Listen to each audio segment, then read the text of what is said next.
রন্ধনশিল্পের সুনাম ধরে রাখতে কাতারে কাজ করে যাচ্ছে প্রবাসী বাংলাদেশি রেস্টুরেন্টগুলা।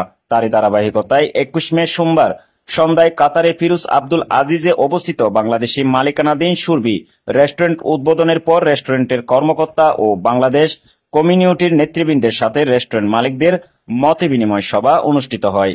উদ্বোধন করেছেন এবং আমি আশা করছি যে এই রেস্টুরেন্টে বাংলাদেশি যে আমরা কুলিনারি বা রন্ধন শিল্পের যে ঐতিহ্যবাহী যে আমাদের সুনাম আছে সেটা অক্ষুণ্ণ থাকবে এবং আমি আশা করব যে এই রেস্টুরেন্টে ওনারা বাংলাদেশের যে খাবার এবং যা যা পরিবেশন করবেন সেটা কাতারিদের কাছে এবং কাতারে অবস্থিত অন্যান্য যে বিদেশি যারা আছেন তাদের সবার কাছে সমানভাবে এক আবেদন রাখবে এবং আরও বৃদ্ধি করতে সক্ষম হবে।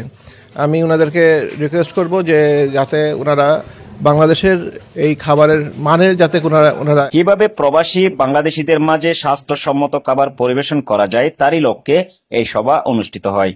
অনুষ্ঠানে প্রধান অতিথি হিসেবে উপস্থিত ছিলেন কাতারে নিযুক্ত বাংলাদেশের রাষ্ট্রদূত মোহাম্মদ নজরুল ইসলাম। খাবারের মান নিয়ে রেস্টুরেন্ট মালিকদের পক্ষে বক্তব্য রাখেন আতিকুর রহমান তানবীর, সাইফুদ্দিন মনির হোসেন, শাহাবুদ্দিন, কাতার বাংলা প্রেস ক্লাবের নেতৃবৃন্দ সহ আরো অনেকে।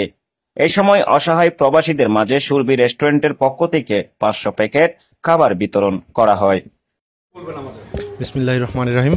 আমাদের এই রেস্টুরেন্টটি নিউ সুরভি রেস্টুরেন্ট, এটা কাতারে অবস্থিত, ফিরোজ আব্দুল আজিজ বি রিং রোডে অবস্থিত। আমাদের এই রেস্টুরেন্টটি আমরা অভিজ্ঞ বাবুর্চি দ্বারা পরিচালিত করার জন্য যথেষ্ট পরিমাণ চেষ্টা করতেছি।